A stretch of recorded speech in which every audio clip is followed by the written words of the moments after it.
السلام علیکم ورحمۃ اللہ وبرکاتہ۔ وعلیکم السلام ورحمۃ اللہ وبرکاتہ۔ دور حدیث شریف کی کوئی ایک طالبہ بخاری شریف کی پہلی حدیث کی تلاوت کریں۔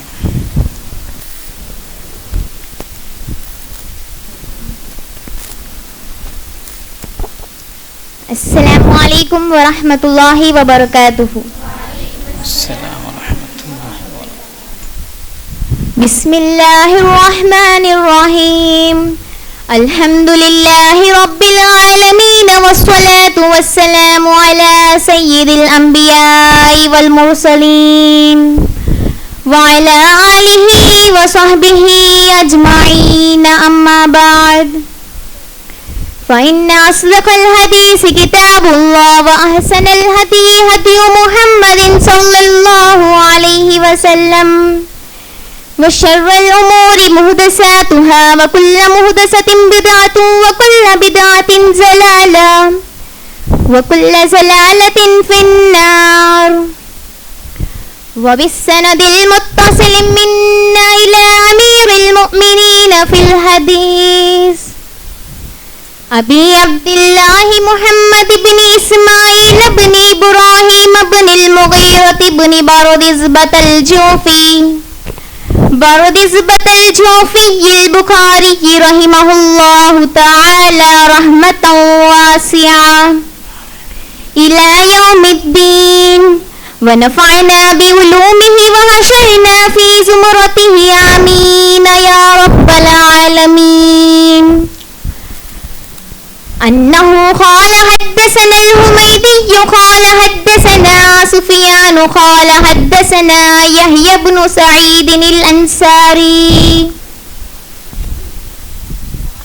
قال أخبرني محمد بن إبراهيم التيمي أنه سمع علقمة بن وقاص الليثي يقول سمعت عمر بن الخطاب رضي الله عنه على المنبر يقول سمعت رسول الله صلى الله عليه وسلم يقول إنما الأعمال بالنيات وإنما لامرئ ما نوى،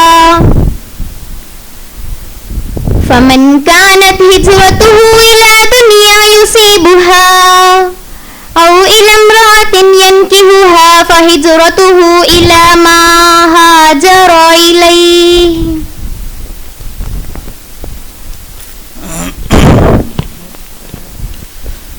نحمده ونصلي على رسوله الكريم، أما بعد، فأعوذ بالله من الشيطان الرجيم، بسم الله الرحمن الرحيم۔ ما آتاكم الرسول فخذوه وما نهاكم عنه فانتهوا، صدق الله مولانا العظيم۔ قال نبينا صلى الله عليه وسلم إنما الأعمال بالنيات وإنما لامرئ ما نوى،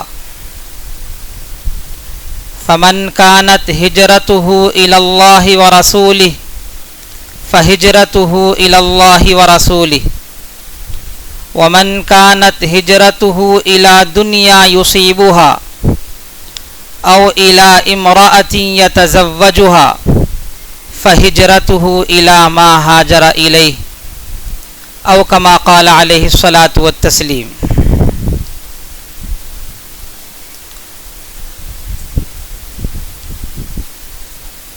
محترم اسٹیج پر رونق افروز کڑپا اسلامک ویلفیئر سوسائٹی کے کارکنان اور ذمہ داران اور دیگر مہمانان، آج ہمارے لیے بڑی ہی خوشی اور مسرت کا موقع ہے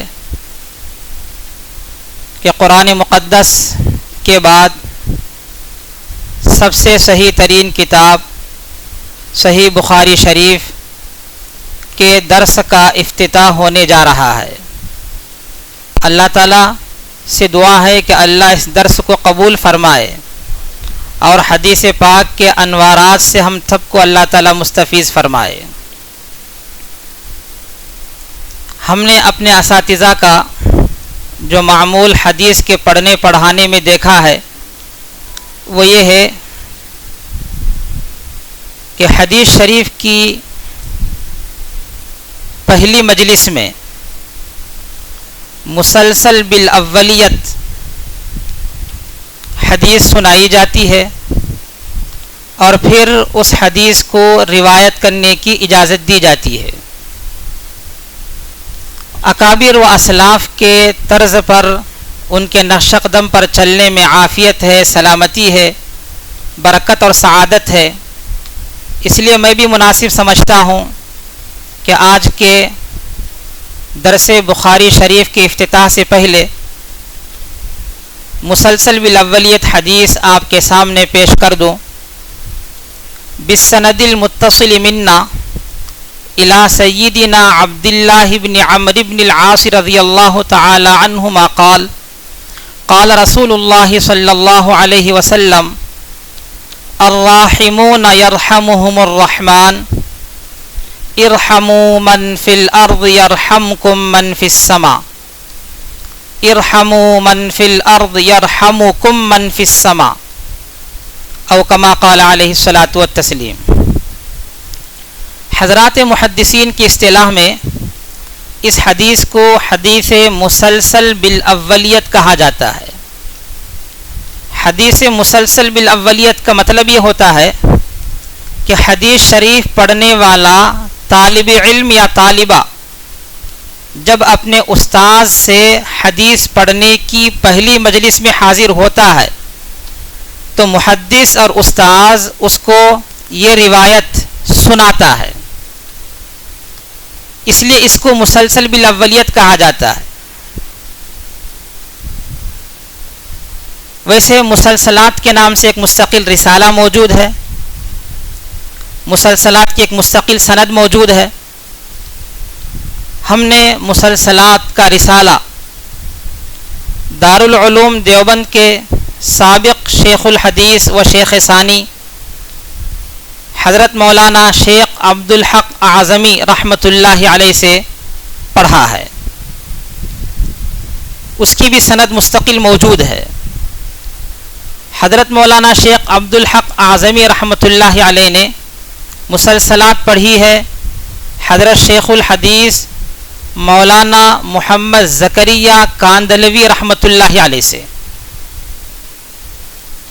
اور حضرت مولانا شیخ زکریا رحمۃ اللہ علیہ نے مسلسلات کا رسالہ پڑھا ہے حضرت مولانا خلیل احمد سہارنپوری رحمۃ اللہ علیہ سے، اور حضرت مولانا خلیل احمد سہارنپوری رحمۃ اللہ علیہ نے مسلسلات پڑھی ہے حضرت مولانا عبد القیوم بڑھانوی رحمۃ اللہ علیہ سے. حضرت مولانا عبد القیوم بڑھانوی رحمۃ اللہ علیہ نے مسلسلات پڑھی ہے حضرت شاہ محمد اسحاق دہلوی رحمۃ اللہ علیہ سے، اور حضرت شاہ محمد اسحاق دہلوی رحمۃ اللہ علیہ نے مسلسلات پڑھی ہے حضرت شاہ مولانا عبد العزیز دہلوی رحمۃ اللہ علیہ سے. حضرت مولانا شاہ عبد العزیز دہلوی رحمۃ اللہ علیہ نے مسلسلات پڑھی ہے اپنے والد ماجد حضرت شاہ ولی اللہ محدث دہلوی رحمۃ اللہ علیہ سے. تو اس طرح مسلسلات کا یہ سلسلہ حضرت شاہ محمد اسحاق دہلوی رحمۃ اللہ علیہ تک پہنچتا ہے، اور شاہ محمد اسحاق دہلوی رحمۃ اللہ علیہ کو مسند الہند کہا جاتا ہے. ہندوستان کے تمام مکاتب فکر کی احادیث کی روایت کا سلسلہ اور سند شاہ محمد اسحاق حضرت شاہ ولی اللہ محدث دہلوی رحمۃ اللہ علیہ تک پہنچتا ہے. وہ کسی بھی مکتب فکر کا ہو، خواہ وہ دیوبندی مکتب فکر کا ہو چاہے وہ بریلوی مکتب فکر کا ہو، اگر وہ ہندوستان کا ہے اور ہندوستان میں کوئی حدیث کی کتاب پڑھتا یا پڑھاتا ہے تو اس کا سلسلہ سند حضرت شاہ ولی اللہ محدث دہلوی رحمۃ اللہ علیہ تک پہنچتا ہے. حضرت مولانا شیخ زکریا رحمۃ اللہ علیہ فرماتے ہیں جب میرے دل میں ایک داعیہ پیدا ہوا کہ پورے بر صغیر ہند و پاک میں احادیث کی اتنی خدمت ہو رہی ہے تو ان احادیث کا یہ تسلسل، یہ سند کی شخصیت پر جا کر پہنچتی ہے. میں نے اس کا جائزہ لیا، مطالعہ کیا، تو میں اس نتیجے پر پہنچا کہ وہ کسی بھی مکتب فکر کا محدث ہو، لیکن اس کی حدیث کی سند حضرت شاہ ولی اللہ محدث دہلوی رحمۃ اللہ علیہ تک پہنچتی ہے، اور یہ لقب شاہ ولی اللہ محدث دہلوی رحمۃ اللہ علیہ کا مسند الہند حضرت مولانا شیخ زکریہ رحمۃ اللہ علیہ نے ہی رکھا ہے. مسند الہند. تمام شرکائے مجلس کو میں اپنی طرف سے مسلسل بالاولیت روایت کو نقل کرنے اور آگے روایت کرنے کی اجازت دیتا ہوں اپنی اس سند سے، جو سند میں نے ابھی آپ کے سامنے پیش کی ہے. حدیث کا مفہوم بہت واضح ہے. اللہ کے نبی صلی اللہ علیہ وسلم نے فرمایا الراحمون یرحمہم الرحمن، مہربانی کرنے والوں پر سب سے بڑا مہربان خدائے رحمان مہربانی کرتا ہے. ارحموا من فی الارض یرحمکم من فی السماء، اے لوگو تم زمین والوں پر مہربانی کرو، تم پر آسمان والا مہربانی کرے گا. یرحمکم کو دو طریقے سے پڑھا گیا ہے. یرحمکم آپ اس کو مجزوم بھی پڑھ سکتے ہو، تب یہ جواب امر ہوگا. ارحمو کا ارحمو امر ہے، اس کا یہ جواب امر ہوگا، اور جواب امر مجزوم ہوتا ہے. آپ اس کو مرفوع بھی پڑھ سکتے ہو، تب یہ ایک مستقل جملہ ہوگا. تم زمین والوں پر رحم کرو، اس کے نتیجے میں اللہ تعالیٰ تم پر جو آسمان والا ہے وہ مہربانی کرے گا، وہ رحم کرے گا. اس کے بعد بخاری شریف کے درس کے افتتاح سے پہلے اپنے اساتذہ کا معمول ہے کہ وہ اپنی سند سنا دیا کرتے ہیں. سند سنانے سے پہلے آپ یہ بات ذہن نشین کر لیں کہ سند اس امت محمدیہ کی خصوصیت ہے. اس امت کے علاوہ پچھلی جو امتیں گزری ہیں، یہود ہوں، نصارہ ہوں، انہوں نے اللہ کے کلام کی سند کو محفوظ نہیں رکھا. تورات کی سند محفوظ نہیں ہے، انجیل اور زبور کی سند محفوظ نہیں ہے. جب اللہ کی کتاب کی سند ان کے ہاں محفوظ نہیں ہے تو پھر رسول اللہ جو ان کے زمانے کے پیغمبر اور نبی تھے، ان کے کلام، ان کی تعلیمات، ان کے ارشادات کی سند کیسے محفوظ ہو سکتی ہے؟ یہ اللہ نے اس امت پر خصوصی فضل فرمایا ہے کہ اس امت کے نبی کی طرف جو بات بھی منسوب کی جائے گی وہ بلا سند منسوب نہیں کی جائے گی. اس امت کے نبی کی طرف وہی بات منسوب کی جا سکتی ہے جس کی سند ہو اور وہ سند معتبر ہو. چنانچہ دور حدیث شریف میں جو کتب متداولہ پڑھائی جاتی ہیں، بخاری شریف ہو، مسلم شریف ہو، ترمذی، ابو داود، ابن ماجہ، نسائی شریف وغیرہ، ان تمام کتابوں کے مدون اور مرتب ہونے سے پہلے کسی کو حدیث پاک روایت کرنے کی اجازت اسی وقت ہوتی تھی جبکہ وہ اپنی اس حدیث کی سند بیان کرے. اگر بغیر سند کی وہ روایت بیان کرتا تو لوگ اس کی روایت پر بھروسہ نہیں کرتے تھے. کہتے پتہ نہیں تم کہاں سے روایت بیان کر رہے ہو، پہلے تم اپنی سند بتاؤ. جب وہ سند بیان کرتا تو اس کے راویوں کو دیکھتے کہ وہ راوی ٹھیک ٹھاک ہے یا نہیں ہے، عادل تام الضبط ہے یا نہیں ہے، ثقہ ہے یا نہیں ہے. پھر اس کے بعد اس کی روایت کو لیتے تھے، اس کی حدیث کو معتبر مانتے تھے. اسی لیے اس زمانے کے محدثین متن حدیث کے ساتھ ساتھ سند حدیث کو بھی یاد کیا کرتے تھے. ہم لوگ صرف متن حدیث کو یاد کرتے ہیں، اکرم الخبزہ، من غشنا فلیس منا، السلام قبل الکلام. اس کی سند کیا ہم کو یاد نہیں ہے اور یاد کرنے کی ہم کوشش بھی نہیں کرتے.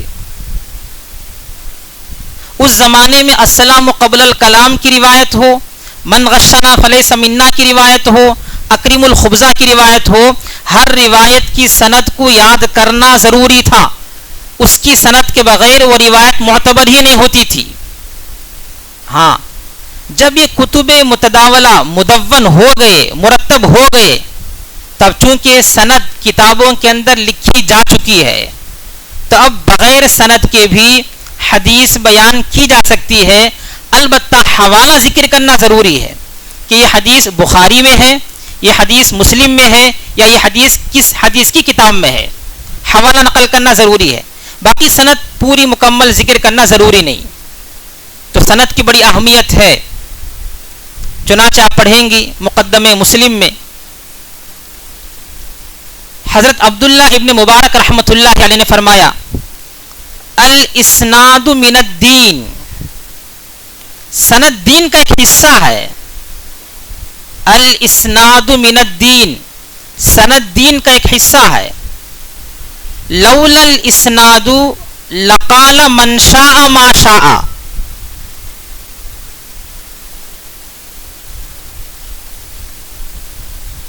لولا الاسناد لقال من شاء ما شاء، اگر سند کا اہتمام نہ ہوتا تو ہر شخص اپنے جی میں جو آتا وہ بک کر چلا جاتا.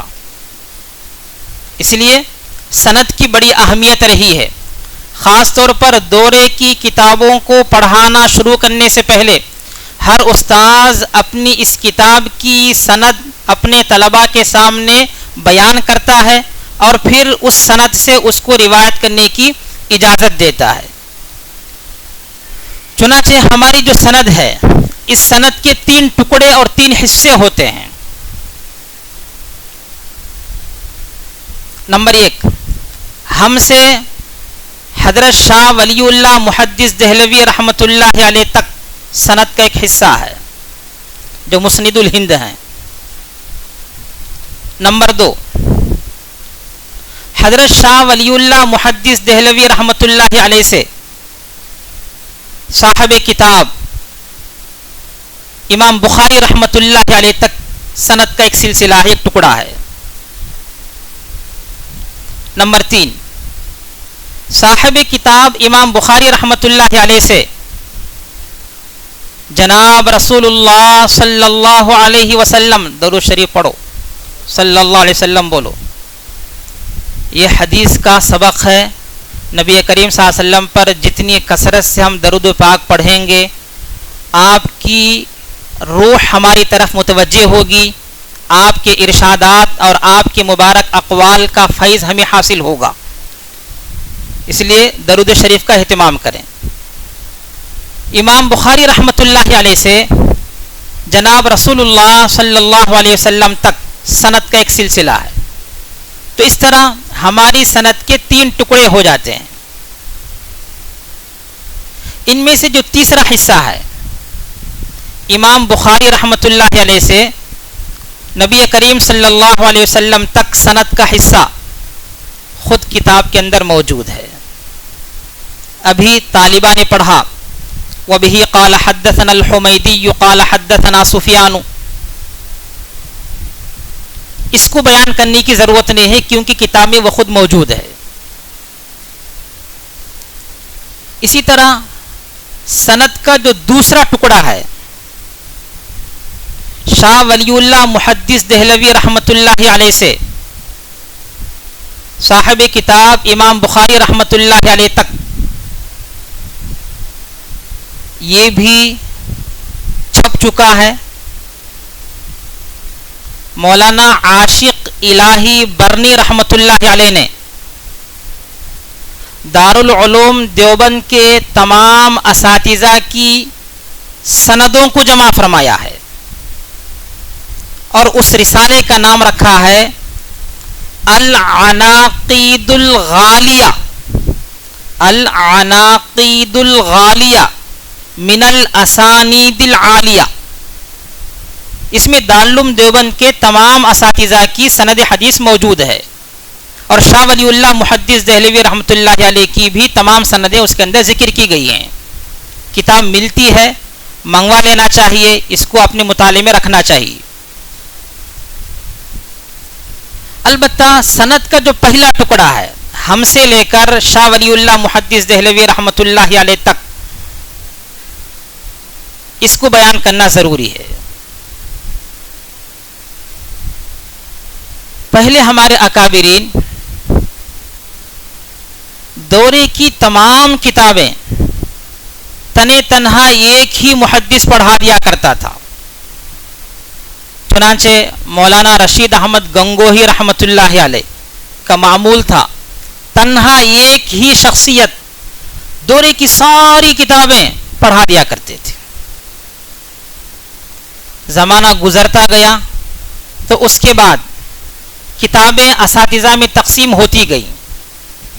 پوری بخاری جو 2 جلدوں میں ہے ایک استاذ پڑھاتے، مسلم شریف جو 2 جلدوں میں ہے ایک استاذ پڑھاتے، ترمذی شریف جو 2 جلدوں میں ہے وہ ایک استاذ پڑھاتے۔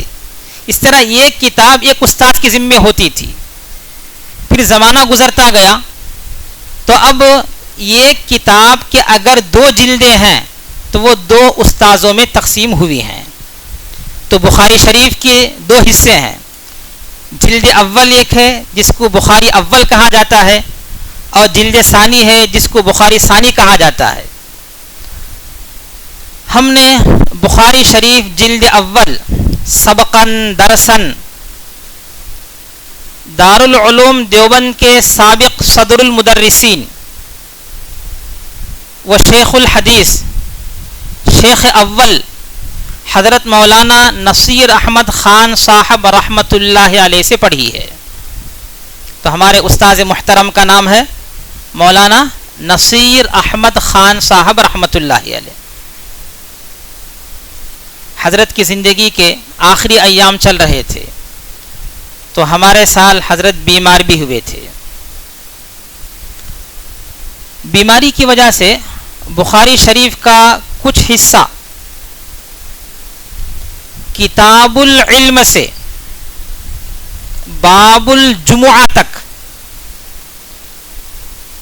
ہم نے حضرت مولانا مفتی سعید احمد پالن پوری رحمۃ اللہ علیہ سے پڑھا ہے۔ اتنا حصہ کتاب العلم سے باب الجمعہ تک کا حصہ حضرت مولانا مفتی سعید احمد پالن پوری رحمۃ اللہ علیہ سے پڑھا ہے۔ باقی پوری بخاری جلد اول مولانا شیخ نصیر احمد صاحب سے پڑھا ہے۔ مولانا نصیر احمد خان صاحب رحمۃ اللہ علیہ نے بخاری شریف پڑھی ہے شیخ الاسلام حضرت مولانا حسین احمد مدنی رحمۃ اللہ علیہ سے۔ حضرت مولانا حسین احمد مدنی رحمۃ اللہ علیہ نے بخاری شریف پڑھی ہے شیخ الہند حضرت مولانا محمود حسن دیوبندی رحمۃ اللہ علیہ سے، جن کو مجاہد آزادی ہند کہا جاتا ہے، جنہوں نے ہندوستان سے انگریزوں کو بھگانے کے لیے جو جنگ آزادی چھیڑی ہے اس کے بانی ہیں شیخ الہند رحمۃ اللہ علیہ۔ تو مولانا نصیر احمد خان صاحب رحمۃ اللہ علیہ کے استاد ہیں مولانا حسین احمد مدنی رحمۃ اللہ علیہ۔ مولانا حسین احمد مدنی رحمۃ اللہ علیہ کے استاد ہیں شیخ الہند مولانا محمود حسن دیوبندی رحمۃ اللہ علیہ، اور مولانا محمود حسن دیوبندی رحمۃ اللہ علیہ نے پڑھی ہے مولانا محمد قاسم نانوتوی رحمۃ اللہ علیہ سے۔ مولانا محمد قاسم نانوتوی رحمۃ اللہ علیہ نے حدیث پڑھی ہے شاہ عبد الغنی مجددی رحمۃ اللہ علیہ سے۔ شاہ عبد الغنی مجددی رحمۃ اللہ علیہ سے، اور شاہ عبد الغنی مجددی رحمۃ اللہ علیہ نے حدیث پڑھی ہے حضرت شاہ اسحاق رحمۃ اللہ علیہ سے، اور حضرت شاہ اسحاق رحمۃ اللہ علیہ نے حدیث پڑھی ہے شاہ عبد العزیز دہلوی رحمۃ اللہ علیہ سے، اور شاہ عبد العزیز رحمۃ اللہ علیہ نے حدیث پڑھی ہے اپنے والد حضرت شاہ ولی اللہ محدث دہلوی رحمۃ اللہ علیہ سے۔ یہ ہماری حدیث کا سلسلہ سند ہے۔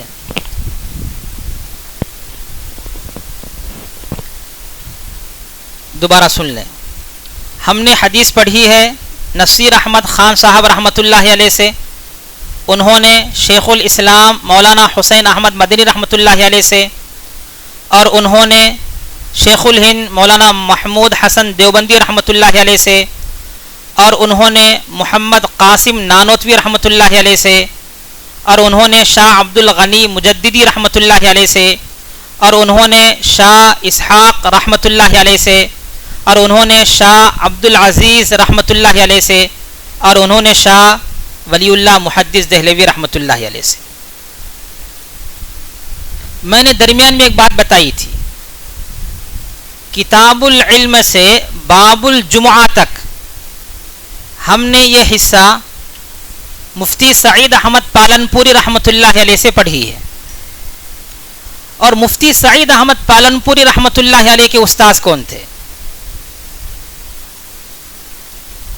شیخ الاسلام نہیں، ان کے استاذ تھے مولانا فخر الدین رحمۃ اللہ علیہ مراد آبادی، مولانا فخر الدین مراد آبادی رحمۃ اللہ علیہ تھے،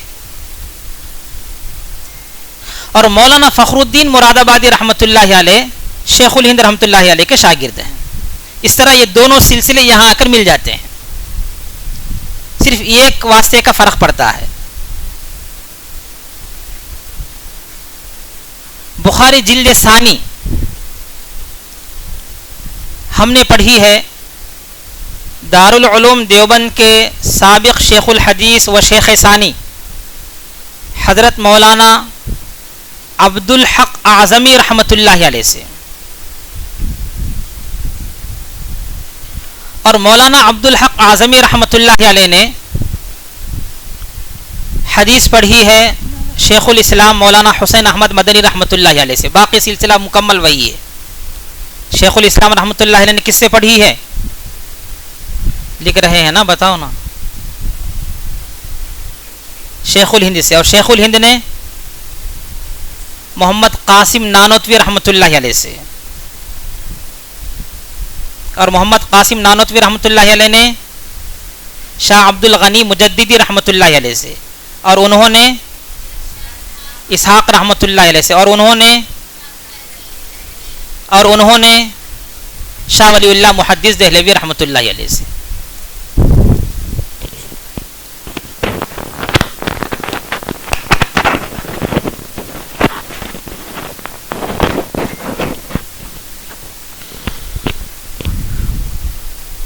میں آپ تمام شرکائے دور حدیث شریف کو اپنی اس سند سے بخاری شریف کی روایات کو آگے نقل کرنے کی اجازت دیتا ہوں، اور ان کو روایت کرنے کی اجازت دیتا ہوں۔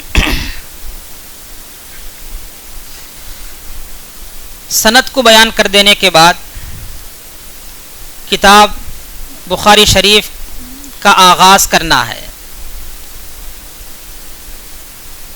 کتاب شروع کرنے سے پہلے مقدمے کے طور پر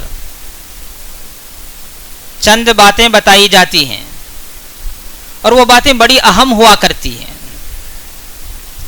لوگ ان کو ہوائی تقریر سمجھتے ہیں، حالانکہ وہ ہوائی تقریر نہیں ہے، بڑی اہم اور بنیادی باتیں ہوتی ہیں، اور وہ سال بھر میں بیان کی جاتی ہیں۔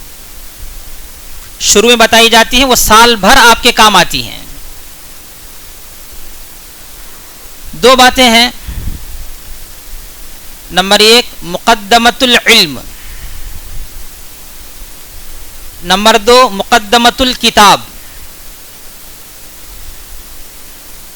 مقدمۃ العلم میں وہ باتیں بتائی جائیں گی جن کا تعلق علم اور فن سے ہوتا ہے، کہ اس علم کی تعریف کیا ہے، اس علم کا موضوع کیا ہے، اس علم کی غرض و غایت کیا ہے۔ اور مقدمۃ الکتاب میں دو باتیں بتائی جائیں گی۔ نمبر ایک ما یتعلق بالمصنف، ما یتعلق بالمصنف، صاحب کتاب کا مختصر سا تعارف۔ نمبر دو ما یتعلق بالمصنف، ما یتعلق بالمصنف، کتاب کا تعارف۔ مقدمۃ العلم،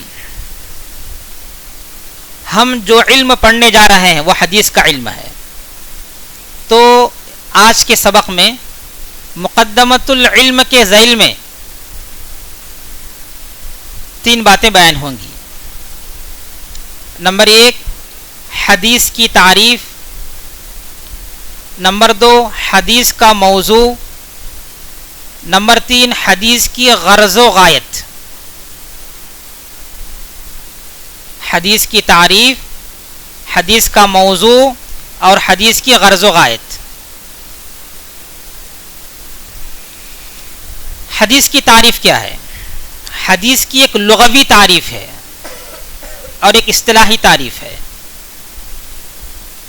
حدیث کی لغوی تعریف: الحدیث هو الکلام قلیلہ و کثیرہ جمعہ احادیث. حدیث کی جمع احادیث ہے. لغت میں حدیث کے معنی کلام اور بات کے ہیں، چاہے وہ لمبی بات ہو چاہے وہ مختصر سی بات ہو. گویا ہر کلام اور ہر بات کو لغت کے اعتبار سے حدیث کہا جا سکتا ہے. آپ کی بات کو بھی حدیث کہا جا سکتا ہے، میری بات کو بھی حدیث کہا جا سکتا ہے لغت کے اعتبار سے. البتہ حدیث کی اصطلاحی تعریف اس سے مختلف ہے. حدیث کی اصطلاحی تعریف یہ ہے، جی سنائیے. افعال، اقوال، کیا بتائیں؟ ایک تو اقوال ہیں اور ایک افعال ہیں، تیسرا کیا بتا رہی؟ احوال. شاباش. تقریرات. رسول اللہ صلی اللہ علیہ وسلم کے اقوال، آپ کے افعال، آپ کی تقریرات اور آپ کے احوال، یہ چاروں چیزیں حدیث ہیں اصطلاح کے اعتبار سے. اقوال تو معلوم ہیں، آپ علیہ الصلاۃ والسلام کے ارشادات، باتیں آپ کی جو قال رسول اللہ بول کر ہم سال بھر پڑھیں گے انشاءاللہ. آپ صلی اللہ علیہ وسلم کے افعال نے آپ کے کام، آپ نے یہ کام کیسے کیا، آپ نے نماز کیسے پڑھی، آپ نے کھانا کیسے کھایا، یہ آپ کے افعال ہیں. ایک چیز اور ہے تقریرات. تقریرات کا مطلب ہے نبی کریم صلی اللہ علیہ وسلم کے سامنے کسی امتی نے کوئی کام کیا، آپ نے اس پر نکیر نہیں فرمائی، نہ اس وقت نکیر فرمائی نہ بعد میں نکیر فرمائی. یہ بھی حدیث ہے، یہ بھی حجت ہے. جیسے رسول اللہ صلی اللہ علیہ وسلم کے اقوال حجت ہیں، جیسے رسول اللہ صلی اللہ علیہ وسلم کے افعال حجت ہیں، اسی طرح رسول اللہ صلی اللہ علیہ وسلم کی تقریرات بھی حجت ہیں. اسی لیے تمام محدثین کے نزدیک، تمام فقہا کے نزدیک تقریر نبوی بھی حدیث کی تعریف میں داخل ہے. اس میں کسی کا اختلاف نہیں، کیونکہ وہ بھی حجت ہے. چوتھی چیز ہے احوال. احوال کی 2 قسمیں ہیں.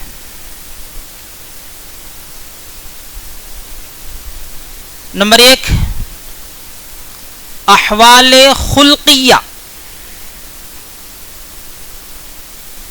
آپ صلی اللہ علیہ وسلم کی عادات، اخلاق.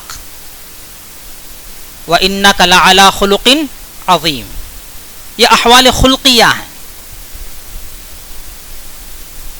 نمبر 2 احوال خلقیہ. آپ صلی اللہ علیہ وسلم کا حلیہ مبارکہ، آپ کا چہرہ، آپ کا قد، آپ کا بازو، آپ کی انگلی مبارک کیسی تھیں، یہ سب احوال خلقیہ ہیں. احوال حدیث ہیں یا نہیں ہیں، اس میں حضرات محدثین اور حضرات فقہا کا اختلاف ہے. محدثین احوال کو بھی حدیث مانتے ہیں، کیونکہ محدثین کے پیش نظر صرف یہ ہوتا ہے کہ رسول اللہ صلی اللہ علیہ وسلم سے متعلق تمام چیزیں حدیث ہیں. اسی لیے ان کے نزدیک حدیث کی تعریف بہت عام ہے.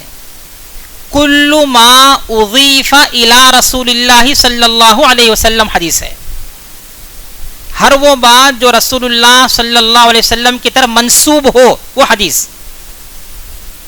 آپ کا سونا حدیث، آپ کا جاگنا حدیث، آپ کا اٹھنا حدیث، آپ کا بیٹھنا، ہر بات جو نبی سے متعلق ہے وہ حدیث ہے. لیکن حضرات فقہا کی نظر صرف نسبت رسول پر نہیں ہوتی، بلکہ حضرات فقہا کی نظر اس پر ہوتی ہے کہ اس سے امت کے لیے کون سا حکم نکلتا ہے. اس لیے حضرات فقہاء کرام انہی باتوں کو حدیث کہتے ہیں جو حجت ہوتے ہیں. اور حجت تین ہی چیزیں ہیں: اقوال نبی، افعال نبی، تقریرات نبی. احوال نبی حجت نہیں ہیں، اس لیے احوال نبی کو وہ حدیث میں شامل نہیں مانتے ہیں.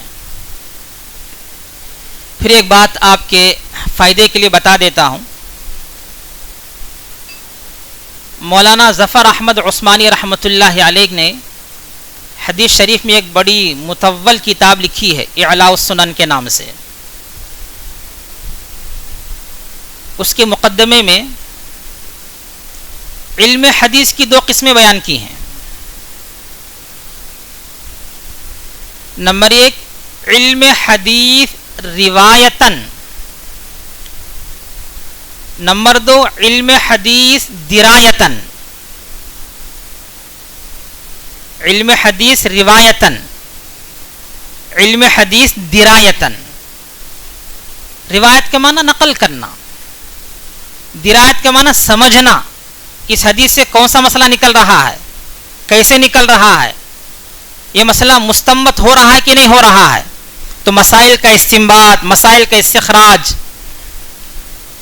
یہ کام حضرات فقہا کا ہے. علم حدیث روایتاً، علم حدیث روایتاً حضرات محدثین کا کام ہے. علم حدیث درایتاً حضرات فقہا کا کام ہے. آپ دور حدیث شریف میں جو 6 یا 10 کتابیں پڑھیں گی، ان سب کا تعلق علم حدیث روایتاً سے ہے. علم حدیث روایتاً سے ہے. علم حدیث درایتاً، اس پر فقہا کام کرتے ہیں. اس پر ایک کتاب علامہ طحاوی رحمۃ اللہ علیہ کی کتاب ہے شرح معانی الآثار، جس کو طحاوی شریف کہتے ہیں. طحاوی شریف کہتے ہیں شرح معانی الآثار. یہ علم حدیث درایتاً پر لکھی گئی ہے. اور ابھی ماضی قریب میں ایک محدث گزرے ہیں، فقیہ ہیں، مولانا ظفر احمد عثمانی رحمۃ اللہ علیہ. انہوں نے جو اعلاء سنن لکھی ہے اس کا تعلق بھی علم حدیث درایتاً سے ہے، روایتاً سے نہیں. یہ دونوں بھی اہم ہیں، روایت بھی اہم ہے، درایت بھی اہم ہے. اور ہمارے یہاں دور حدیث شریف میں عام طور پر پوری کتاب پڑھائی جاتی ہے تو سال کے شروع میں لمبی لمبی درایت کے تعلق سے بحثیں کی جاتی ہیں، اور سال کے آخر میں روایتاً نصاب کی تکمیل کے لیے دوڑا دیا جاتا ہے، کتاب مکمل کرائی جاتی ہے، کیونکہ اس کا مقصد روایت ہی ہے، درایت نہیں ہے. تو مقدمۃ العلم میں 3 باتیں بتائی جائیں گی، بتایا تھا میں نے. نمبر 1، حدیث کی تعریف، لغوی تعریف آ گئی، اصطلاحی تعریف آ گئی. نمبر 2، حدیث کا موضوع. نمبر 3، حدیث کی غرض و غایت. حدیث کا موضوع کیا ہے؟ علامہ کرمانی رحمۃ اللہ علیہ نے بیان فرمایا ہے، حدیث کا موضوع ہے ذات الرسول من حیث انہ رسول. حدیث کا موضوع ہے ذات الرسول من حیث انہ رسول، یعنی نبی کریم صلی اللہ علیہ وسلم کی نبوی زندگی، کہ آپ نے کیا کیا، کیا کھایا، کیا پہنا، اپنوں کے ساتھ کیسا سلوک آپ نے کیا، پرائیوں کے ساتھ کیسا سلوک آپ نے کیا. یہ سب حدیث کا موضوع ہے علامہ کرمانی رحمۃ اللہ علیہ کے قول کے مطابق. علامہ سیوطی رحمۃ اللہ علیہ فرماتے ہیں السند والمتن حدیث کا موضوع ہے، کیونکہ علم حدیث میں سند پر بھی گفتگو کی جاتی ہے، علم حدیث میں متن پر بھی گفتگو کی جاتی ہے، اس لیے سند اور متن یہ دونوں علم حدیث کا موضوع ہے. علم حدیث کی غرض و غایت کیا ہے، اس کا جاننا سمجھنا بہت ضروری ہے، کیونکہ ہم حدیث پڑھ رہے ہیں تو ہمارا مقصد کیا ہے، کیوں ہم حدیث پڑھ رہے ہیں. شیخ الحدیث حضرت مولانا محمد زکریا رحمۃ اللہ علیہ نے علم حدیث کی 3 غرضیں بیان کی ہیں، 3 غرضیں بیان کی ہیں. نمبر 1، احادیث میں حدیث پڑھنے پڑھانے والوں کے بارے میں جو بشارتیں اور وعدے خوشخبریاں بیان کی گئی ہیں، ان بشارتوں کا مصداق بننا، ان بشارتوں کا مستحق بننا، اس مقصد سے ہم حدیث پڑھیں گے پڑھائیں گے. مثال کے طور پر حضرت عبداللہ ابن مسعود رضی اللہ تعالیٰ عنہ کی روایت ہے، نبی کریم صلی اللہ علیہ وسلم نے ارشاد فرمایا ان اول الناس بی یوم القیامت اکثرهم علی صلاۃ، ان اول الناس بی یوم القیامت اکثرهم علی صلاۃ، قیامت کے دن مجھ سے سب سے زیادہ قریب وہ شخص ہوگا جو مجھ پر کثرت سے درود بھیجے گا. آپ دور حدیث شریف کے سال پورے سال حدیث پڑھیں گی تو ایک سبق میں 10 مرتبہ نبی کریم صلی اللہ علیہ وسلم کا اسم مبارک آئے گا اور آپ کو اس پر درود شریف پڑھنا ہے، تب جا کر آپ اس حدیث کی مصداق بنیں گی. نبی کریم صلی اللہ علیہ وسلم کا قرب اور آپ کی نزدیکی ہم سب کو حاصل ہوگی. ایک اور روایت ہے، نظر اللہ امرأ سمع مقالتی فوعاها واداها كما سمع، اللہ تعالیٰ اس شخص کو تر و تازہ رکھے، ہرا بھرا رکھے، خوش و خرم رکھے جس نے میری بات سنی ہے اور اس بات کو اس نے محفوظ رکھا ہے اور جیسے سنی ہے ویسے اس نے آگے امت تک پہنچا دیا. نبی کی دعا اگر قبول نہیں ہوگی تو کس کی دعا قبول ہوگی بتائیے آپ. نبی دعا دے رہے ہیں حدیث شریف پڑھنے والوں کے لیے، حدیث شریف آگے پڑھانے والوں کے لیے، حدیث لکھنے والوں کے لیے، حدیث سے متعلق خدمت کرنے والوں کے لیے کہ اللہ تعالیٰ ان کو خوش و خرم رکھے. جیسے ہم کہتے ہیں نا اللہ تجھے خوش رکھے، وہی مطلب ہے نظر اللہ عمران کا. اس سے بڑھ کر عبداللہ ابن عباس رضی اللہ تعالیٰ عنہ کی روایت ہے، نبی کریم صلی اللہ علیہ وسلم نے ارشاد فرمایا اللہم ارحم خلفائی، اے اللہ میرے جانشینوں پر مہربانی فرما. صحابہ نے پوچھا من خلفاؤک یا رسول اللہ، آپ کے جانشین کون ہیں، آپ کے خلیفہ کون ہیں؟ آپ نے کیا جواب دیا؟ آپ نے جواب دیا الذین یروون احادیثی ویعلمونها الناس، میرے خلفاء وہ لوگ ہیں جو حدیث بیان کرتے ہیں اور آگے امت تک وہ حدیث کو پہنچاتے ہیں، سکھاتے ہیں. یہ بشارتیں ہیں، ان بشارتوں کا مصداق بننے کے لیے حدیث پڑھا جاتا ہے، پڑھایا جاتا ہے. ایک غرض حضرت مولانا زکریا رحمۃ اللہ علیہ نے بیان فرمائی، حدیث میں وارد بشارتوں کا مصداق بننے کے لیے حدیث پڑھنا چاہیے. نمبر 2، دین و شریعت کا مدار قرآن کریم ہے. جیسے ابھی مولانا نے فرمایا تھا اصل مقصود قرآن فہمی ہے، تو دین شریعت کا مدار قرآن ہے. لیکن قرآن کو سمجھنا، قرآن پر عمل کرنا اسی وقت ممکن ہوگا جبکہ ہم حدیث سے سہارا لیں، حدیث کا سہارا لیں. کیونکہ خود قرآن میں اللہ نے فرمایا ہے وَأَنزَلْنَا إِلَيْكَ الذِّكْرَ لِتُبَيِّنَ لِلنَّاسِ مَا نُزِّلَ إِلَيْهِمْ، اے نبی ہم نے یہ کتاب آپ پر اس لیے اتاری ہے تاکہ آپ لوگوں کے سامنے اس کتاب کی وضاحت کریں، کھول کھول کر بیان کریں۔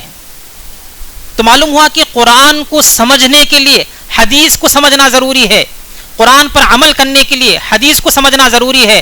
تو ہم حدیث اس لیے پڑھتے ہیں تاکہ ہم قرآن کو سمجھ سکیں، تاکہ ہم قرآن پر عمل کر سکیں۔ فہم قرآن کے لیے، عمل بالقرآن کے لیے حدیث پڑھایا جاتا ہے اور حدیث پڑھی جاتی ہے، یہ دوسری غرض ہے۔ فہم قرآن، عمل بالقرآن کے لیے حدیث کو پڑھنا پڑھانا ہوتا ہے۔ تیسری غرض بڑی عجیب بیان فرمائی ہے شیخ الحدیث مولانا زکریا رحمۃ اللہ علیہ نے، فرمایا ہمیں نبی صلی اللہ علیہ وسلم سے محبت ہے، نبی صلی اللہ علیہ وسلم ہمارے محبوب ہیں، ہم آپ کے محب ہیں۔ محبت کرنے والے کو جس سے محبت ہوتی ہے اس کی ہر ادا پسند آتی ہے، محب کو محبوب کی ہر ادا پسند آتی ہے۔ ہم محب، نبی کریم صلی اللہ علیہ وسلم ہمارے محبوب، اس لیے ہم نبی کی ہر ادا کو پڑھتے ہیں، نبی کی ہر ادا کو سنتے ہیں، آپ کی باتوں کو بھی پڑھتے ہیں، آپ کے اقوال کو بھی پڑھتے ہیں، آپ کے افعال کو بھی پڑھتے ہیں، حتیٰ کہ آپ کے احوال خلقیہ اور احوال خلقیہ دونوں کو ہم پڑھتے ہیں۔ اسی لیے مشہور مقولہ ہے من احب شیئا اکثر من ذکرہ، من احب شیئا اکثر من ذکرہ، جس کو کسی چیز سے پیار اور محبت ہوتی ہے وہ اس کا کثرت سے تذکرہ کرتا ہے۔ تو اس مقصد سے ہم حدیث شریف پڑھتے ہیں۔ تو یہ تین غرضیں حضرت مولانا زکریا رحمۃ اللہ علیہ نے بیان فرمائی ہیں۔ اس کے علاوہ تمام علوم دینیہ کی ایک مشترک غرض ہے، وہ ہے الفوز بسعادت الدارین، الفوز بسعادت الدارین، دونوں جہاں کی سعادت کا حصول، دنیا میں بھی سعادتوں کا حصول اور آخرت میں بھی سعادتوں کا حصول۔ تو مقدمۃ العلم سے متعلق یہ تین باتیں آپ کے سامنے آ گئی، حدیث کی تعریف، حدیث کا موضوع اور حدیث کی غرض و غایت۔ اب دوسری چیز پر آ جائیے، مقدمۃ الکتاب۔ میں نے بتایا تھا اجمالی طور پر کہ مقدمۃ الکتاب میں دو باتیں بیان کی جائیں گی، نمبر ایک ما یتعلق بالمصنف، نمبر دو ما یتعلق بالمصنف۔ ما یتعلق بالمصنف، امام بخاری رحمۃ اللہ علیہ کے حالات زندگی۔ امام بخاری رحمۃ اللہ علیہ کا نام کیا ہے؟ محمد۔ ان کے والد کا نام ہے اسماعیل، ان کے دادا کا نام ہے ابراہیم، ان کے پردادا کا نام ہے مغیرہ، ان کے پردادا کے باپ کا نام ہے بردزبہ۔ محمد بن اسماعیل بن ابراہیم بن المغیرۃ بن بردزبہ۔ یہ بردزبہ مجوسی تھے، آتش پرست، لیکن اللہ تعالیٰ نے ان کے بیٹے مغیرہ کو اسلام کی توفیق عطا فرمائی، مغیرہ کو۔ ان کے علاقے کا ایک بڑا حاکم تھا یمان جعفی کے نام سے، اللہ تعالیٰ نے مغیرہ کو یمان جعفی کے ہاتھ پر اسلام لانے کی توفیق عطا فرمائی۔ اب یہاں ایک بات سمجھیے، آپ جب آپ سند پڑھتی ہیں تو اس میں آپ یہ کہتی ہیں بالسند المتصل منا الی شیخنا الامام الہمامی حافظ الحجتی امیر المؤمنین فی الحدیث ابی عبد اللہ محمد بن اسماعیل بن ابراہیم بن المغیرۃ بن بردزبۃ الجعفی الیمانی البخاری رحمہ اللہ تعالی رحمتا واسعہ. بردزبہ یہ تو مجوسی تھے. ان کے بیٹے مغیرہ کو اللہ نے اسلام کی توفیق دی. یہ یمان جعفی کے ہاتھ پر مسلمان ہوئے. یمان جعفی اور مغیرہ کے درمیان ولاء الموالات قائم ہوئی. ولاء الموالات ایک عقد ہے. یہ جب کوئی کسی کے ہاتھ پر مسلمان ہوتا ہے تو اس سے ایک معاہدہ کرتا ہے. یوں کہتا ہے انت مولایا، تم میرے سرپرست ہو. تریثنی اذا مت، اگر میرا انتقال ہو جائے تو تم میرے وارث بنو گے. وتعقل عنی اذا جنیت، اگر میں زندگی میں کوئی جنایت کیا، جرم کیا جس کی وجہ سے تاوان دینا پڑتا ہے، تم وہ دیت تم ادا کرو گے. اور اگر یہ بھی اس سے یہی باتیں کہہ دے تو پھر دونوں ایک دوسرے کے مولا الموالات بن جاتے ہیں. تو یمان جعفی اور مغیرہ کے درمیان مولا الموالات، ولائے موالات قائم ہوا تھا. اس وجہ سے حضرت مغیرہ کو جعفی کہا جاتا ہے، ورنہ یہ جعفی حضرت مغیرہ کی قبیلے کی نسبت نہیں ہے. یمان جعفی کا قبیلہ ہے، قبیلہ جعفی. ان کے ہاتھ پر مسلمان ہونے کی وجہ سے یہ نسبت ان کی طرف بھی کی گئی ہے. ان کے بعد ابراہیم کے بارے میں شروحات میں کچھ بھی نہیں لکھا گیا ہے. ان کے احوال دستیاب نہیں ہیں. اتنا بتایا گیا کہ یہ حضرت امام بخاری رحمۃ اللہ علیہ کے دادا ہیں. ہاں، پھر ان کے جو بیٹے ہیں اسماعیل، جو حضرت امام بخاری رحمۃ اللہ علیہ کے والد ہیں، ان کے بارے میں لکھا ہے کہ حضرت اسماعیل محدث تھے. امام مالک رحمۃ اللہ علیہ کے شاگرد تھے. حماد، امام مالک اور حماد بن زید کے شاگرد تھے اور ثقہ تھے.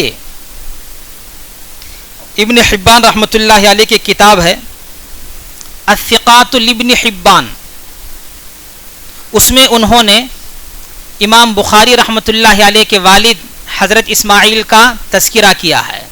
اس سے پتہ چلتا ہے کہ امام بخاری رحمۃ اللہ علیہ کے جو والد ہیں وہ محدث ہیں، ثقہ راوی ہیں، اور انہوں نے بڑے بڑے علماء سے حدیثیں لی ہیں. یہ تو رہا امام بخاری رحمۃ اللہ علیہ کا نام اور نسب. امام بخاری رحمۃ اللہ علیہ کی پیدائش اور ولادت. امام بخاری رحمۃ اللہ علیہ سن 194 میں پیدا ہوئے. سن 190 پر 4 ہجری میں پیدا ہوئے. 194.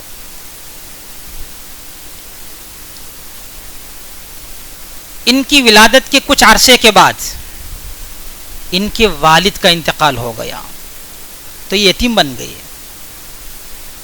اور اس دنیا کا اصول یہی ہے کہ جو یتیم پیدا ہوتا ہے وہ در یتیم بن جاتا ہے. نبی کریم صلی اللہ علیہ وسلم بھی یتیم پیدا ہوئے تھے، وہ در یتیم بن گئے. اللہ نے بھی ان کو یتیم بنایا در یتیم بنانے کے لیے. لیکن اتفاق ایسا ہوا کہ امام بخاری رحمۃ اللہ علیہ کی بینائی بچپن میں ختم ہوگی، نابینا بن گئے. ان کے والدہ بہت روتی تھی، بہت دعائیں کیا کرتی تھی. ایک تو باپ کا سایہ سر سے اٹھ گیا، بچہ تھا تو بچہ بھی نابینا بن گیا. رو رو کر ایک مرتبہ سو گئیں تو خواب میں حضرت ابراہیم علیہ السلام نظر آئے. انہوں نے بشارت دی، کہا یا حاضی قد رد اللہ علی ابنک بصرہ، قد رد اللہ علی ابنک بصرہ، اللہ نے تیرے بیٹے کی بینائی لوٹا دی ہے. جب اٹھ کر دیکھیں، بچے کو اٹھائی تو بچہ بینا ہے. بینائی اللہ نے لوٹا دی ہے. وجہ کیا بتائی؟ حضرت ابراہیم علیہ السلام نے لکثرتی دعائی کی، کثرت سے دعا کرنے کی وجہ سے، یا یوں فرمایا لکثرتی بکائی کی، کثرت سے تیرے رونے کی وجہ سے. وہ جو تو رو رو کر دعا کیا کرتی تھی، تیری دعا تیرا رونا اللہ کو پسند آ گیا، اللہ نے تیرے بیٹے کی بینائی پھر واپس لوٹا دی. حضرت امام بخاری رحمۃ اللہ علیہ اپنی والدہ کی آغوش میں تربیت اور پرورش پائے ہیں. ان کی والدہ نے مکتب میں حفظ قرآن کے لیے ان کو چھوڑا تھا. تو خود فرماتے ہیں جب میں قرآن کریم حفظ کرنے کے لیے بیٹھتا تو میرے دل میں خیال آتا، الہمت حفظ الحدیث، کہ مجھے حدیث یاد کرنا چاہیے، مجھے حدیث یاد کرنا. بچپن میں ان کو خیال آیا. کہتے ہیں کہ جب میرے دل میں خیال آیا تو میں بخارا کے ایک مشہور محدث تھے جن کا نام تھا داخلی، ان کا حدیث کا حلقہ درس لگتا تھا، تو یہ ان کے حلقہ درس میں شریک اور شامل ہو جاتے تھے. اللہ پاک نے چھوٹی سی عمر میں احادیث اور ان کی سندوں کے ساتھ بڑی گہری مناسبت امام بخاری رحمۃ اللہ علیہ کو اللہ نے عطا فرمایا تھا. کہتے ہیں ایک مرتبہ محدث داخلی رحمۃ اللہ علیہ حدیث بیان کرتے ہوئے سند بیان کی. سند یوں بیان کی، عن سفیان عن ابی الزبیری عن ابراہیم، عن سفیان عن ابی الزبیری عن ابراہیم، یہ سند بیان کی. چھوٹا سا بچہ سبق میں اٹھ کر کہہ رہا ہے، لم یرا ابو الزبیر ابراہیم، کہ حضرت آپ سند یہ بتا رہے ہیں کہ ابو زبیر نے ابراہیم سے روایت نقل کی ہے، میں کہہ رہا ہوں کہ ابو زبیر ابراہیم کو دیکھا ہی نہیں ہے. چھوٹا سا بچہ اگر سبق میں اس طرح کی بات کہے تو استاذ کو کتنا غصہ آئے گا. داخلی رحمت اللہ علیہ کو بہت غصہ آیا، بٹھا دیا، چپ کرا دیا. وہ خاموش نہیں بیٹھے کہ نہیں حضرت، اگر آپ کے پاس حدیث کا اصلی نسخہ موجود ہو تو برائے مہربانی ذرا آپ زحمت کیجیے، اس اصلی نسخے سے آپ مراجعت کیجیے. چنانچہ محدث داخلی رحمت اللہ علیہ سبق کے دوران اٹھ کر گئے، اندر جا کر جو اصلی نسخہ ان کے پاس رکھا ہوا تھا اس میں دیکھے، پھر آئے. آ کر محدث داخلی رحمت اللہ علیہ نے ان سے پوچھا تو تم یہ بتاؤ، اگر ابو زبیر ابراہیم سے روایت نہیں کرتا ہے تو پھر ابراہیم سے روایت کون کرتا ہے؟ تو امام بخاری رحمۃ اللہ علیہ نے فرمایا سند اس طرح ہے، عن سفیان عن زبیر بن عدی عن زبیر بن عدی عن ابراہیم، یعنی ابراہیم سے روایت کرنے والے ابو زبیر نہیں ہیں، ابراہیم سے روایت کرنے والے زبیر ابن عدی ہیں. یہاں استاذ کو غلطی ہوئی اور محدث داخلی رحمۃ اللہ علیہ نے اپنی غلطی کا اعتراف کیا اور اس بچے کو شاباشی دی. کہتے ہیں کہ جب امام بخاری رحمۃ اللہ علیہ نے یہ واقعہ اپنے تلامذہ کے سامنے بیان کیا تو کسی نے پوچھا کہ حضرت اس وقت آپ کی عمر کتنی تھی؟ تو امام بخاری رحمۃ اللہ علیہ نے فرمایا کہ اس وقت میری عمر 11 سال تھی. 11 سال تھی، 11 سال 11 سال کی عمر میں اللہ نے ان کو احادیث کا وہ علم عطا فرمایا تھا کہ بڑے بڑے محدث سے کبھی چوک ہو جاتی تو وہ ان کو تنبیہ کرتے تھے. یہ اللہ تعالیٰ کا ایک نظام ہے کہ آگے چل کر ان سے حدیث کی خدمت کا کام لینا تھا تو بچپن سے اللہ تعالیٰ نے ان کے اندر وہ صلاحیتیں پیدا فرمائی ہیں، وہ استعداد اللہ تعالیٰ نے ان کے اندر پیدا فرمایا ہے. امام بخاری رحمۃ اللہ علیہ کی ذکاوت، قوت حافظے کے مختلف واقعات نقل کیے گئے، آپ ان کو کئی بار سن چکے ہوں گی۔ ایک واقعہ بڑا مشہور ہے امام بخاری رحمۃ اللہ علیہ کے تعلق سے۔ جب یہ پڑھ کر بڑے ہو کر فارغ ہو گئے، حدیث کا سبق دینے لگے، تو ان کا بڑا شہرہ ہوا، بڑی شہرت ہوئی۔ ایک مرتبہ یہ بغداد گئے، تو بغداد کے بڑے بڑے علماء جمع ہوئے، آپس میں مشورہ کیے کہ بخاری کی اتنی شہرت ہے، ان کا ٹیسٹ لے کر دیکھتے ہیں، ان کا امتحان کریں گے۔ چنانچہ بڑے بڑے 10 علماء طے ہوئے اور مشورے سے طے کیے کہ ہر ایک 10 حدیثیں تیار کرے اور ان حدیثوں میں اپنی طرف سے گڑبڑ کرے۔ گڑبڑ کا مطلب سند آگے پیچھے کر دے، یا ایک متن کو دوسری سند کے ساتھ جوڑ دیں، اس طرح آگے پیچھے کر کر امام بخاری رحمۃ اللہ علیہ کا امتحان لیں گے۔ تو ایک عالم کی ذمے 10 حدیثیں تھیں اور اس طرح کے 10 علماء تھے، تو کل کتنی حدیثیں ہو گئیں؟ 100 حدیثیں ہو گئیں۔ مجلس لگ گئی، مجمع جم گیا، امام بخاری رحمۃ اللہ علیہ کا درس حدیث شروع ہونے جا رہا ہے۔ ایک عالم نے کھڑے ہو کر کہا کہ حضرت، میں آپ کے سامنے چند حدیثیں پیش کرتا ہوں، میں آپ سے توثیق لینا چاہتا ہوں کہ حدیث صحیح ہے کہ نہیں ہے۔ امام بخاری رحمۃ اللہ علیہ نے اجازت دے دی، ٹھیک ہے چلو پڑھو۔ انہوں نے ایک حدیث پڑھی، وہی گڑبڑ کی ہوئی حدیث۔ پوچھا صحیح ہے یہ حدیث؟ تو امام بخاری رحمۃ اللہ نے فرمایا لا عارفہ، مجھے نہیں معلوم، لا عارفہ۔ پھر دوسری حدیث پڑھی، پھر پوچھا لا عارفہ۔ تو ایک عالم نے 10 حدیثیں بیان کر دی اور 10 کے جواب میں امام بخاری رحمۃ اللہ علیہ کا ایک ہی جواب تھا، لا عارفہ۔ اس طرح ایک ایک ایک ایک کر کے 10 علماء نے 100 حدیثیں پیش کر دی اور سب کے جواب میں امام بخاری کہہ رہے ہیں لا عارفہ لا عارفہ لا عارفہ۔ یہ خود تو سمجھ رہے تھے کہ امام بخاری سمجھ گئے ہیں کہ ہم نے گڑبڑ کی ہے، لیکن جو عوام ہوتی ہے ان کا دماغ خراب ہو گیا۔ اتنا بڑا عالم کہتے، اتنا بڑا محدث کہتے، ہمارے گاؤں کے علماء 100 حدیثاں پیش کرے تو ایک حدیث بھی اسے معلوم نہ ہے، انہیں کہ عالم انہیں، ان کا دماغ خراب ہو گیا۔ پھر امام بخاری رحمۃ اللہ علیہ کا عجیب قوت حافظہ آپ دیکھیں، سب سے پہلے جس عالم نے حدیث پیش کی تھی اس کو اٹھایا، کہا کہ تم نے 1 نمبر پر یہ حدیث پڑھی تھی، اس میں تم نے یہ گڑبڑ کی، حدیث یوں نے ہے یوں ہے۔ دوسرے نمبر پر یہ حدیث پڑھی تھی، اس میں یہ گڑبڑ ہے، حدیث یوں نے ہے یوں ہے۔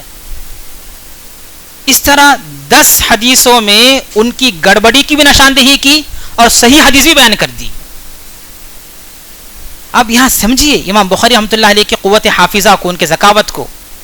صحیح حدیث کا یاد کر لینا یہ کوئی تعجب کی بات نہیں ہے، کیونکہ آدمی صحیح حدیث کو رٹتا ہے، پڑھتا ہے، مذاکرہ کرتا ہے تو یاد ہو جاتی ہے، لیکن ایک مرتبہ گڑبڑ کی ہوئی حدیث اس نے سنی اور اس کو ازبر یاد ہو گئی اور اسی ترتیب سے بیان کیا جس ترتیب سے سنائی گئی تھی، 1 نمبر 2 نمبر 3 نمبر کی ترتیب سے سنائی۔ تو یہ اللہ پاک نے امام بخاری رحمۃ اللہ علیہ کو وہ قوت حافظہ عطا فرمایا تھا۔ امام بخاری رحمۃ اللہ علیہ کے اساتذہ اور مشائخ، امام بخاری رحمۃ اللہ علیہ کے اساتذہ میں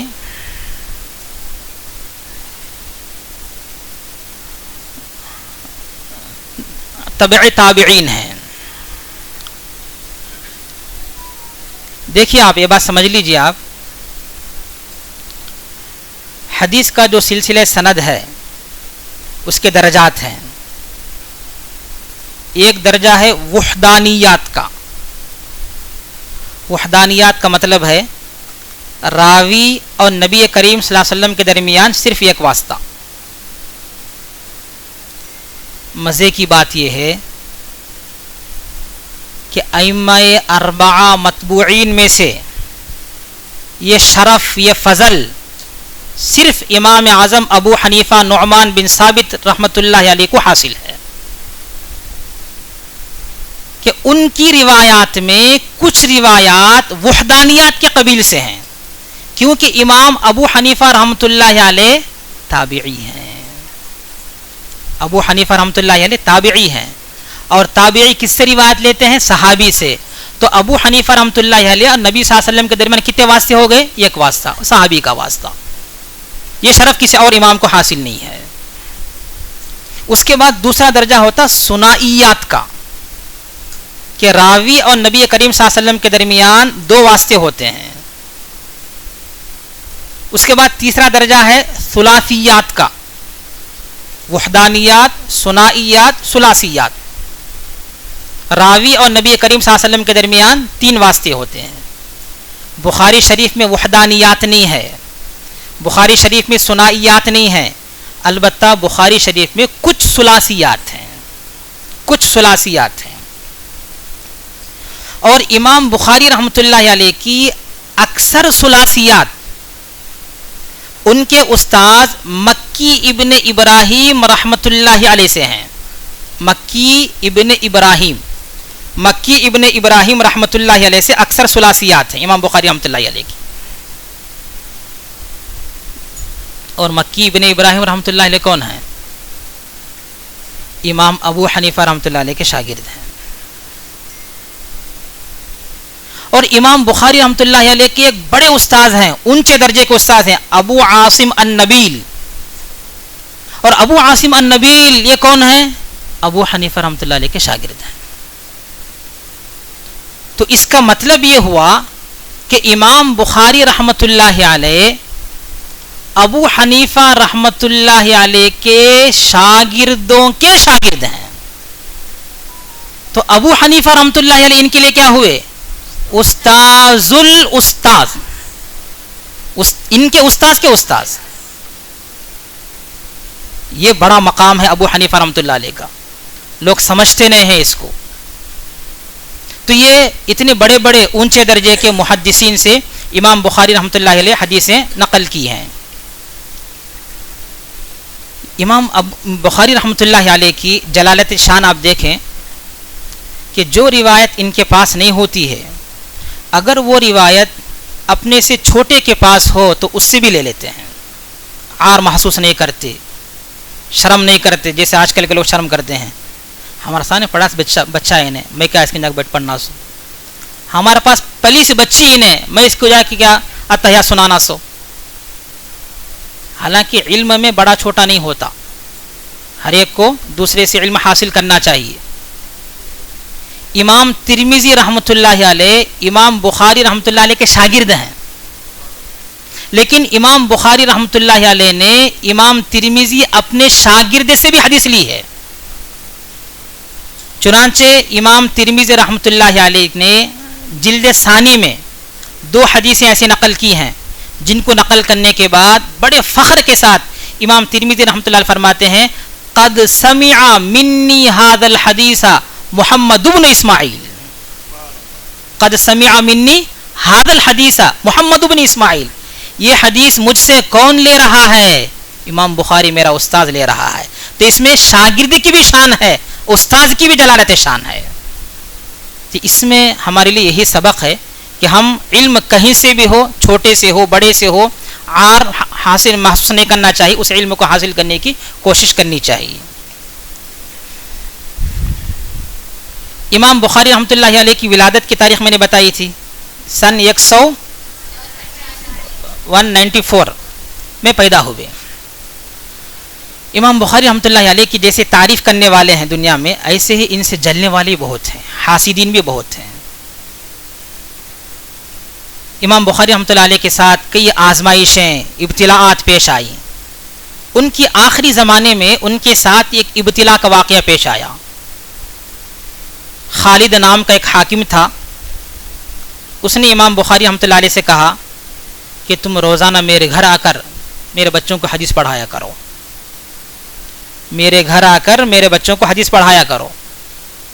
امام بخاری رحمۃ اللہ علیہ نے بے نیازی دکھائی، فرمایا لا اذل العلم، میں علم کو ذلیل نہیں کرتا، میرا حلقہ درس لگتا ہے، تم بھی اپنے بچوں کو بھیجو، وہ بھی آ کر اسی میں بیٹھ کر پڑھ لیں گے. کہا کہ نہیں، یہ خاص وقت میرے بچوں کے لیے متعین کرو، میرے بچے اس میں آئیں گے، بیٹھ کر پڑھ لیں گے، عام بچوں کے ساتھ بیٹھ کر نہیں پڑھیں گے. تو امام بخاری رحمۃ اللہ نے جواب دیا تم ایسا کرو، تم حاکم ہو، میرے اوپر پابندی لگا دو کہ تم عام حلقے درس کے نہیں لگا سکتے. جب میرے اوپر پابندی لگ جائے گی تو میں اللہ کے بعد جواب دے لوں گا, اے اللہ اس نے مجھے روکا تھا اس لیے میں عام حلقے نہیں لگا سکا.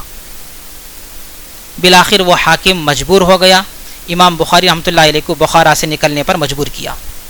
ادھر سمرقند سے لوگوں نے تقاضا کیا آپ ہمارے پاس آئیں, حدیث کی خدمت آپ کریں سمرقند سے. لیکن سمرقند کے لوگوں میں دو گروپ بن گئے تھے, بعض چاہنے والے تھے اور بعض مخالفت کرنے والے تھے. تو امام بخاری رحمۃ اللہ نے سوچا کہ اگر میں سمرقند جاؤں گا وہاں بھی لوگوں میں اختلاف پیدا ہوگا, انتشار ہوگا, اس لیے سمرقند سے قریب ایک مقام آتا خرتنگ, وہاں قیام کیا اور اللہ پاک سے دعا کی. فرمایا اللہم قد ضاقت علی الارض بما رحبت, اے اللہ زمین اپنی وسعت اور کشادگی کے باوجود مجھ پر تنگ ہو گئی ہے, فاقبضنی الیک, تو مجھے اپنے پاس بلا لے. اللہ نے ان کی دعا قبول فرمائی اور اسی مقام خرتنگ میں امام بخاری رحمۃ اللہ علیہ کی سن 256 ہجری میں انتقال ہوا. 250 پر 6 ہجری میں انتقال ہوا اور وہیں پر آپ کا مزار بھی ہے. آپ ذرا حساب جوڑ لو, آپ ولادت 190 پر 4 میں, وفات 250 پر 6 میں, تو کل کتنی عمر ہوئی ان کی؟ 62 سال. 60 پر 2 سال مکمل ہو کر 60 پر تیسرا سال شروع ہو گیا تھا. حضرت نبی کریم صلی اللہ علیہ وسلم کی زندگی سے بھی ایک گونا مشابہت ہو گئی کہ نبی صلی اللہ علیہ وسلم کی بھی 63 سال کی زندگی تھی, 60 پر 3 سال کی زندگی. ایک شعر میں ان کی ولادت کی تاریخ اور ان کی وفات کی تاریخ جمع کی ہے, شاید وقت زیادہ ہو رہا ہے اس لیے میں اس کو روک دیتا ہوں. البتہ بخاری شریف جو کتاب ہے اس سے متعلق چند ضروری باتیں بتا کر میں اپنی بات ختم کر لیتا ہوں. دوسری بات رہ گئی تھی مقدمۃ الکتاب سے متعلق ما یتعلق بالمصنف, کتاب کا نام کیا ہے؟ لوگ بولتے ہیں لکھا بھی ہے صحیح بخاری شریف بول کر, پورا نام یہ نہیں ہے. الجامع الصحیح المسند المختصر من امور رسول اللہ صلی اللہ علیہ وسلم و سننہ و ایامہ. اس نام میں کئی الفاظ ہیں, الجامع, الصحیح, المسند, المختصر, 4. پھر من امور رسول اللہ صلی اللہ علیہ وسلم و سننہ و ایامہ. نخبۃ الفکر پڑھی نہیں پڑھی آپ لوگوں نے؟ نخبہ, شرح نخبہ, اصول حدیث کی کتاب ہے شرح نخبہ. اس کے اندر حدیث کی کتابوں کی قسمیں بیان کی گئی ہیں, ان میں سے ایک قسم ہے جامع. تو آپ اپنے استاد سے یہ ساری تفصیل پڑھ لیں گے انشاءاللہ, ان کی ساری تفصیل آپ کو بتا دی جائے گی. یہاں ایک بات آپ یاد رکھ کر اپنی بات ختم کر لیتا ہوں. امام بخاری رحمۃ اللہ علیہ نے جو کتاب بخاری شریف کی تالیف کی ہے اس کی وجہ کیا بنی تھی؟ امام بخاری رحمۃ اللہ علیہ کے استاذ ہیں اسحاق ابن راہوی رحمۃ اللہ علیہ. اسحاق ابن راہوی رحمۃ اللہ علیہ بڑے محدث تھے. امام بخاری رحمۃ اللہ علیہ ان کے حلقے درس میں بیٹھے تھے, تو اسحاق ابن راہوی رحمۃ اللہ علیہ نے اپنی خواہش ظاہر کی کہ ایک ایسی کتاب حدیث کی ہونی چاہیے جس میں صرف صحیح حدیثیں ہوں اور مرفوع روایتیں ہوں. اللہ مجھے موقع دے تو میں ایسی کتاب لکھوں گا جس میں صرف صحیح حدیثیں ہوں اور مرفوع روایتیں ہوں. استاذ کے اس خواہش کو پورا کرنے کا امام بخاری رحمۃ اللہ علیہ کے دل میں داعیہ اور جذبہ پیدا ہوا. رات سوئے تو رات میں امام بخاری رحمۃ اللہ علیہ نے خواب دیکھا, نبی کریم صلی اللہ علیہ وسلم کے چہرے پر مکھیاں ہیں, ان مکھیوں کو امام بخاری رحمۃ اللہ علیہ ہٹا رہے ہیں, بھگا رہے ہیں. اس کی تعبیر کیا ہے؟ اس کی تعبیر یہ ہے کہ اللہ پاک امام بخاری رحمۃ اللہ علیہ سے حدیث کا وہ کام لے گا جس سے صحیح حدیثیں اور ضعیف حدیثوں میں امتیاز ہو جائے گا کہ صحیح حدیث امام بخاری رحمۃ اللہ علیہ جمع کریں گے، ضعیف حدیثوں کو ہٹائیں گے۔ اس خواب کے بعد امام بخاری رحمۃ اللہ علیہ نے اپنی کتاب کو ترتیب دینا شروع کیا۔ لکھا ہے 18 سال لگے ہیں اس کتاب کو لکھنے میں، 18 سال۔ اتنی لمبی مدت کیوں لگی؟ اس لیے کہ امام بخاری رحمۃ اللہ علیہ کو 6 لاکھ حدیثیں یاد تھیں۔ کتنی؟ 6 لاکھ۔ کیسا؟ متن نہیں، سند کے ساتھ 6 لاکھ حدیثیں۔ ان 6 لاکھ حدیثوں میں سے بخاری شریف کو مدون کیا، مرتب کیا ہے۔ اب بخاری شریف میں کل کتنی حدیثیں ہیں؟ اس میں پھر 2 قول ہو جاتے ہیں۔ یہ قول یہ ہے کہ 7275 حدیثیں ہیں، 7270 پر 5 حدیثیں ہیں، یہ قول کے مطابق۔ اور یہ قول یہ ہے حافظ ابن حجر عسقلانی رحمۃ اللہ علیہ کا، وہ فرماتے ہیں کہ بخاری شریف میں حدیثوں کی کل تعداد 9080 ہے، اور یہی قول زیادہ راجح قرار دیا گیا ہے۔ تو آپ دیکھیے، آپ 6 لاکھ حدیثوں میں سے 9000 یا 7000 کو جمع کیے۔ کیسے جمع کیے؟ ایک حدیث کو لیتے، فنی اعتبار سے اس کی جیسی چھان پھٹک کرنی ہے سب کر لیتے، پھر غسل کرتے، 2 رکعت نماز پڑھتے، استخارہ کرتے، جب اطمینان ہو جاتا، شرح صدر ہو جاتا، تب اپنی کتاب میں لکھتے۔ اتنا اہتمام کیا ہے بخاری شریف کی حدیثوں کو جمع کرنے کے تعلق سے۔ اس لیے میں آپ طالبات سے کہتا ہوں کہ حدیث کا سبق کم سے کم باوضو پڑھنے کا اہتمام کریں۔ ویسے حق تو یہ تھا کہ ہر حدیث سے پہلے غسل کرتے، 2 رکعت نماز پڑھتے، پھر حدیث کے سبق میں حاضر ہوتے۔ حق یہ تھا۔ یہ نہیں ہو سکتا تو پھر روزانہ 1 مرتبہ غسل کریں، 2 رکعت نماز پڑھیں، پھر حدیث کے سبق میں شریک ہو جائیں۔ یہ بھی نہیں ہو سکتا تو پھر حدیث کے سبق میں وضو کر کے آپ شریک ہو جائیں۔ یہ وضو سے ایک نورانیت پیدا ہوتی ہے، یہ حدیث بھی ایک نورانی ہے۔ جب 2 نور جمع ہو جاتے ہیں تو دل پر نبی کریم صلی اللہ علیہ وسلم کی ارشادات کا اثر ہوتا ہے۔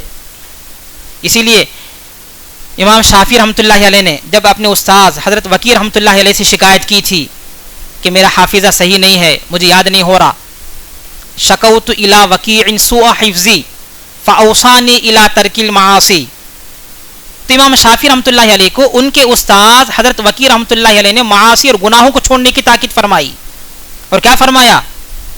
العلم نور ونور اللہ لا یعطی لعاصی، علم اللہ کا ایک نور ہے، اور اللہ کا نور کسی عاصی اور گنہگار کو نہیں ملتا ہے۔ تو یہ اس نور کو اگر ہم حاصل کرنا چاہیں تو ظاہری طور پر اپنے اندر نورانیت پیدا کرنے کی کوشش کریں، گناہوں سے بچیں اور باوضو رہنے اور نیکی کرنے کا اہتمام کریں۔ تو آپ کے لیے پہلی نصیحت تو یہ ہے کہ آپ باوضو پڑھنے کا اہتمام کریں۔ دوسری نصیحت یہ ہے کہ درس کی حاضری ضروری ہے، درس کی حاضری ضروری ہے۔ ایک حدیث بھی ہم سے نہیں چھوٹنی چاہیے۔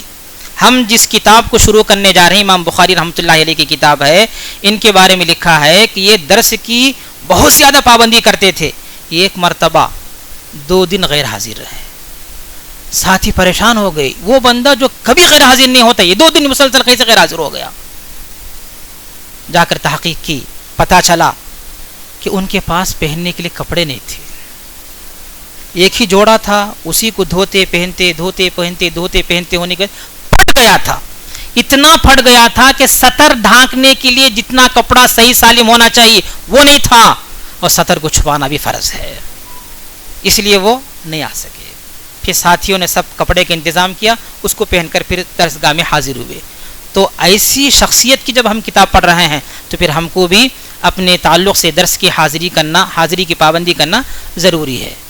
تو جو اصل چیز رہ گئی ہے حدیث کا افتتاح، اس میں ایک ہی بات ہے کہ یہاں پر امام بخاری رحمۃ اللہ علیہ نے حدیث نقل فرمائی ہے، انما الاعمال بالنیات، اعمال کا دار و مدار نیتوں پر ہے۔ اعمال کا دار و مدار نیتوں پر ہے، کیا مطلب؟ انما تصاب الاعمال بالنیات، اعمال پر ثواب ملتا ہے نیت کی وجہ سے۔ واجب عمل ہو، مسنون عمل ہو، مستحب عمل ہو، اگر ہماری نیت صحیح ہوگی اس پر ثواب مرتب ہوگا. ایسی مباح عمل ہو اس پر بھی ہماری نیت صحیح ہوگی، اس پر ثواب ملے گا. کھانا پینا مباح عمل ہے، اگر ہم اس نیت سے کھائیں کہ کھانے سے تقویت پیدا ہوگی، میں حدیث پڑھ لوں گی، یاد کروں گی، سبق میں حاضر ہوں گی، تو پھر ہمارا یہ کھانا بھی عبادت ہے. تھک گئی ہیں، سونا مباح عمل ہے، اس نیت سے سوئیں، سنت طریقے سے سوئیں کہ میرے سونے سے تھکان دور ہو جائے گی، اگلے سبق میں میرے اندر چستی پیدا ہوگی، بشاشت پیدا ہوگی، میں پوری بشاشت کے ساتھ سبق میں حاضری دے سکوں گی، تو پھر یہ ہمارا سونا بھی عبادت ہے. ایک بڑے بزرگ نے فرمایا کہ اس امت کو بدنیتی سے اتنا نقصان نہیں پہنچا ہے جتنا نقصان بلا نیتی سے پہنچا ہے. بدنیتی سے اتنا نقصان نہیں پہنچا جتنا نقصان بلا نیتی سے پہنچا ہے. ہم بہت سارے کام کرتے ہیں لیکن نیت کا استحضار ہمیں نہیں ہوتا، اس لیے نیت کے اس کا استحضار کریں. کیا استحضار؟ اللہ کو راضی کرنا. یہ ہرگز ہمارے پیش نظر نہیں ہونا چاہیے میں عالمہ بن جاؤں گی، مجھے نیک رشتہ ملے گا، محلے میں میری قدر ہوگی، لوگ مجھے سلام کریں گے، مجھے فلاں ہوگا فلاں ہوگا. یہ سب دنیا کی دولت ہے جو ہمارے قدموں کے نیچے خود بخود آ کر رہے گی. ہمارا مقصود ہے رضا الہی. اسی مقصد کو سمجھانے کے لیے امام بخاری رحمۃ اللہ علیہ نے یہ حدیث یہاں ذکر کی ہے تاکہ استاذ بھی اپنی نیت کی تصحیح کر لے اور طلباء و طالبات بھی اپنے نیت کی تصحیح کر لیں. انما الاعمال بالنیات. اسی کے ذیل میں ایک واقعہ نقل کیا گیا ہے کہ اگر نیت خراب ہوتی ہے تو عمل کتنا ہی بڑا اونچا کیوں نہ ہو ثواب نہیں ملتا، ثواب نہیں ملتا. ہجرت کتنا بڑا عمل ہے، اللہ کو راضی کرنے کے لیے، رسول اللہ کو راضی کرنے کے لیے یہ ہجرت والا عمل اگر کیا جائے تو اس پر ثواب ملتا ہے. اگر اللہ اور رسول کو راضی کرنے کے لیے نہیں، کسی دنیاوی غرض کو حاصل کرنے کے لیے یا کسی عورت سے رشتہ اور نکاح کرنے کے لیے اگر ہجرت کی جائے تو ہجرت اگرچہ کہ بہت بڑا عمل ہے لیکن نیت خراب ہونے کی وجہ سے، فاسد ہونے کی وجہ سے ثواب نہیں ملے گا. اسی کو اس حدیث میں سمجھایا گیا ہے. اللہ پاک سے دعا ہے کہ اللہ تبارک و تعالی ہم تمام کو حدیث کی قدر کرنے کی توفیق عطا فرمائے اور حدیث کو جیسے سمجھنا چاہیے ویسے سمجھنے کے اللہ تعالی ہم سب کو توفیق عطا فرمائے اور عمل کے اللہ تعالی توفیق عطا فرمائے. میں معذرت چاہتا ہوں، شاید وقت طویل ہو چکا ہے. السلام علیکم ورحمۃ اللہ.